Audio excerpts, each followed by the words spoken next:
Ba-dum-bum-bum. Bum-bum-bum.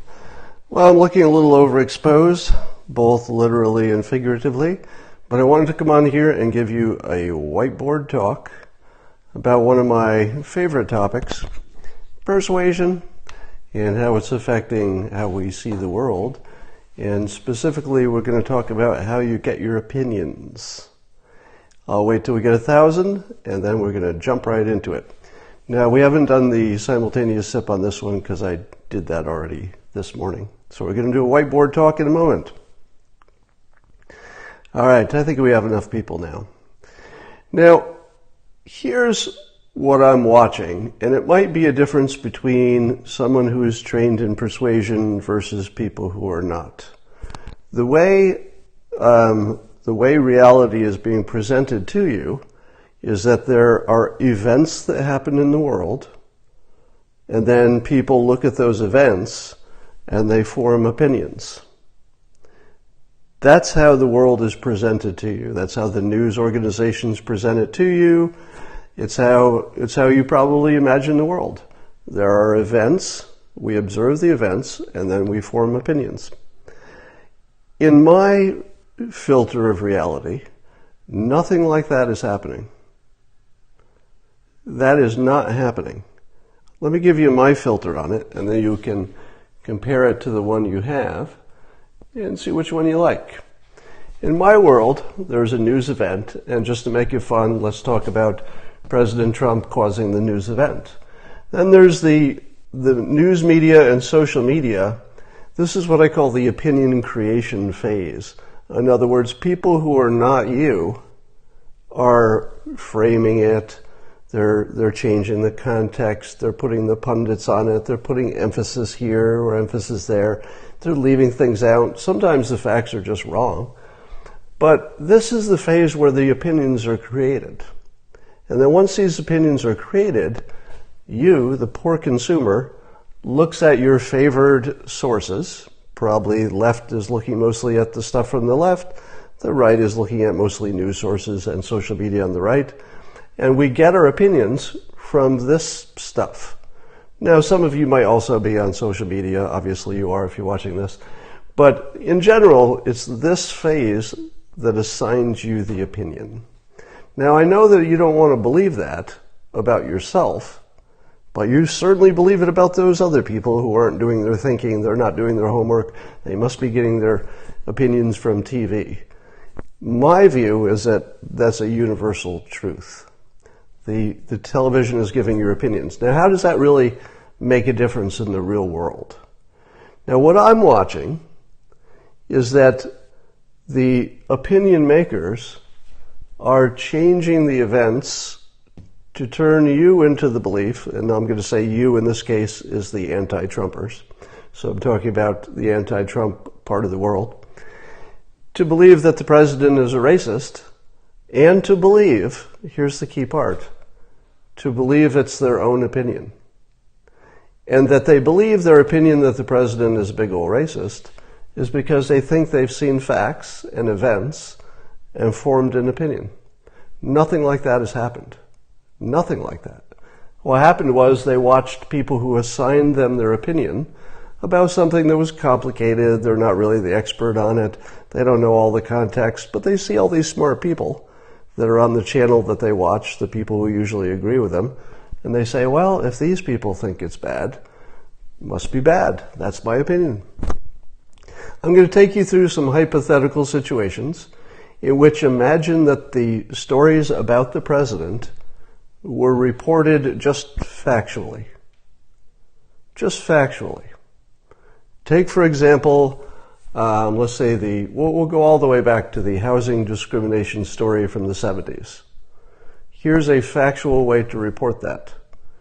We don't know what President Trump, then Citizen Trump, was thinking, or whether he was involved in any of those, consciously involved in those decisions. That's not in evidence. What we do know is that the Democrats he hired to do the work discriminated against black people. Now, were they Democrats? Well, probably. I don't know. The president himself was a Democrat then. So is there any evidence of the president being a racist after he became a Democrat? In other words, or after he became a Republican. So during the time that the president was a Democrat, there's some stories of him being a racist. But we don't have evidence of what he was thinking. We only have other people's interpretation of what that all meant. There's no evidence of what the president was thinking. There are only evidence that people who worked for him, who were probably Democrats, were discriminating against black people, and that's bad. All right, let's move forward in time. Let's take the president's announcement that he was running for president. If it were reported as just facts, without all the opinion phase, it might have looked something like this. The president announced that he's running for president. He says one of his signature issues is going to be immigration, and he thinks that there are too many criminals coming in with the nice people, and that we could do with less crime. We like nice people, but there are too many criminals coming in with the nice people. Would that be factual? I believe that would be a factual statement of what he said. The way it was reported is he doesn't like Mexicans. But that came from here. That wasn't the event. That wasn't in the event. So people think they formed an opinion about the event, but they didn't really. They adopted the opinion that was assigned to them. Let's take the Judge Curiel situation. Here's how it could have been reported if you just reported the facts. And it would look like this. In a legal context, when you're talking about laws and lawsuits and the court, it's important that the judge and the jury not have bias. And lawyers go to great lengths to make sure the jurors they pick don't have bias. Likewise, if it's a judge trial, you want to make sure that the judge does not have any experience that would lend even the impression of bias. So it's not just that they have bias or don't. You don't ever want to be in a situation where there's even the impression that you do. Now, in this particular case, the Judge Curiel case, Judge Curiel has a Mexican heritage. And because of the way President Trump's immigration policy had been reported, and because of the way they had assigned opinions to the public, and Judge Curiel is part of the public, is it worth noting that the judge is in the aggrieved class? In other words, is the judge part of the population that the news has told you should be disliking this president for racism? Well, he is. Now, that says nothing about Judge Curiel's qualifications as a judge. It does say that in this specific case, there was something about the judge's situation, his Mexican heritage, which suggests that he would be in the class of people likely to have bias because that bias has been assigned to everyone in that class, and he's in the class. Now, that's the long explanation, but the point is, in the legal context, it's normal, appropriate, and even advised, your lawyer will tell you to do it, to call out any trace of potential bias. But even better than that, if you've done that and the judge does not recuse, you've created a situation that's very positive for the defendant or the accused. And the positive situation is you set up the judge to have to go out of his way to make sure that he's not looking biased. And sure enough, when a decision came up that was in this gray area, where the judge could either have the trial before or after the election, and normal treating everybody the same, nobody is special under the law. If he had just treated it the normal way, it would have been before the election, which would have been terrible for candidate Trump. But instead, Judge Curiel ruled in this gray area in a way that was very favorable for the president. Why did he do it? Well, we don't know what the judge was thinking. Maybe he would have done that anyway.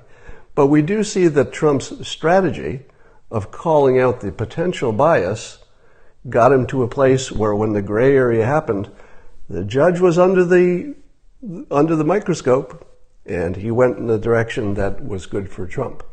So if you had reported this without the bias filter, it looks like somebody in a legal situation who handled it exactly the way you would handle that. You would handle it by calling out actual or even potential bias, because you're either going to get rid of that judge or you're going to cause that judge to bend over backwards to show they're not biased, and maybe that's what happened. All right, let's take Charlottesville. Here would be a factual way that Charlottesville could have been reported. There was this horrible event. There were neo-Nazis, or I guess white supremacists. I'm not sure what the difference is. White supremacists marching, saying anti-Semitic things, and somebody got killed by one of them. Terrible situation. It's awful. The president, when talking about it, an event which was organized around people who wanted to keep statues, the Confederate statues, and people who didn't, the president said ambiguously there were fine people on both sides. Some people said, hey, are you trying to say that the neo-Nazis, the white supremacists, are fine people? Well, first of all, that would be ridiculous, because no president would do that. And if they were crazy enough to do it, they would certainly keep with the story, because crazy is crazy. I mean, it's not the sort of thing you'd say once unless you were going to stick with it. It's kind of a big commitment. But when they asked him to clarify, he said, no, the white supremacists are bad. I condemn them. So there was some ambiguity in what he said, and then he clarified it, and he clarified it to everybody's satisfaction, because we're all in the, everybody probably watching this is on the same side that the white supremacists are to be condemned, and the president did. We're all on the same side. So that's the way it could have been reported, but it wasn't. All right? So here's my point. When I'm looking at the news, I'm watching the news media assign people the opinion that Trump is a racist, and then blaming Trump for that assignment, which wasn't anything he did. I believe that if people simply watched, let's say there was no punditry, let's say all punditry went away, and nothing but facts were ever reported, and those facts were always put in context. I don't believe that the people looking directly at the facts would have opinions that are anything like the opinions they actually hold. I just saw a Gallup poll of racial feelings, people who thought that race relations were either better or worse over time. And it turns out, I wasn't aware of this until I saw it just this morning, that there was race relationships were kind of going okay. White people, and this was specifically about African Americans and white people. And, black people had a lesser opinion, but it was kind of stable. And then I think it was the Trayvon Martin thing that just took it off a cliff. And this was all during the Obama administration. Now, since then, the white people's opinion of race relationship has improved a little, and black people's opinion of race relations has gotten a little worse. How would you report this? If you were going to report race relations in the United States, what would be the accurate way to say it? If you're just dealing with the facts and you're adding no opinion, you would say race relations are worse than they used to be. They took a big plunge during the Obama administration. Took a big plunge during the Obama administration.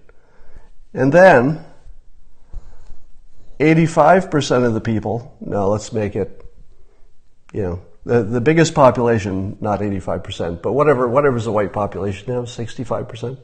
But the group that represents the largest group of citizens thinks things are improving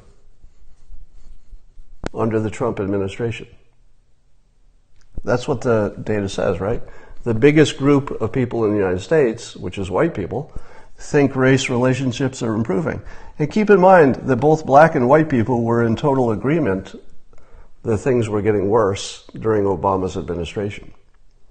But now there's a disconnect. Black folks say it's getting worse. White folks say it might be getting a little better. What's the difference?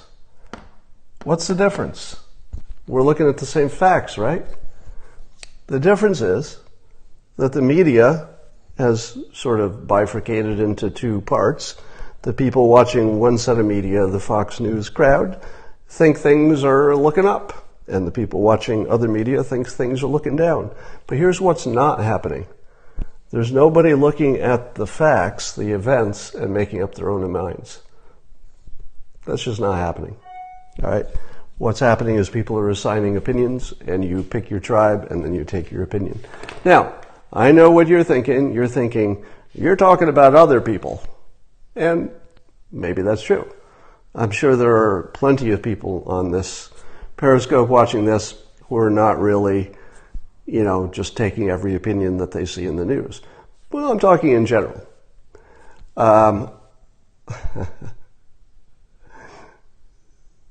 So, if you're trying to decide how the country is in terms of race relations, and you're looking at your own experience, your anecdotal experience, well, that might be telling you something if everybody else is having the same experience, but probably not. Probably not. It's probably just anecdotal. So, I was wondering, are there objective measures of racism that are not captured by opinion polls? So it's one thing to talk to people and say, hey, do you think race relations are better or worse? Then you're just getting people's opinions as they've been assigned by the media. But is there anything you could measure that's just a plus? Now, somebody said employment. So black unemployment is great, and black business creation, business ownership is up, and that's great. But those are really sort of continuations of a trend that have more to do with just economics and a good economy. They're not really about whether race relationships are good. It just might mean they're no worse. Obviously, if you're black, you can get a job, right? But that was true before. So that doesn't really measure racism exactly. So is there somebody said the number of race crimes. That would be interesting, but dangerous, because you worry that the way those things are measured might have drifted over time. In other words, it might be that in the old days, they would just say, that has nothing to do with race. But maybe in our, modern times, maybe people would say, well, it's not directly because of race, but you can see how it affected it. So let's put it in this category. Number of interracial marriages. Well, that's interesting. How about number of people who spend quality time with people who are not their race? I think you could probably get a reasonably decent survey of that. It would be a little hard because you're dealing with human memory and people want to put themselves in a certain light. But I think you could measure that over time at least. That's a good idea. Changing in voting patterns, I don't know if that really gets there. Mixed rate birth rates, maybe.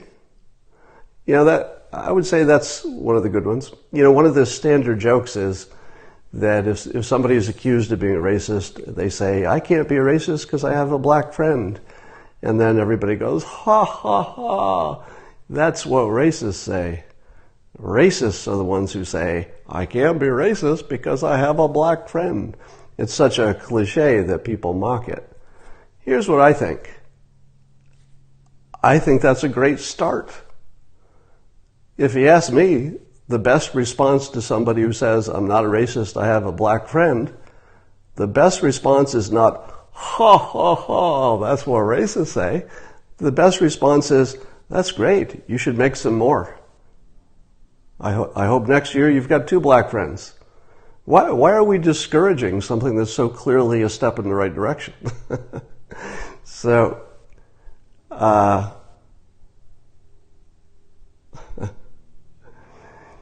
Somebody said it would be a step in the right direction if a black candidate did not get 95% of the black vote. I do think that had an impact on people's feeling about race relations. I just don't know exactly how. All right. Law enforcement. say racist things on here.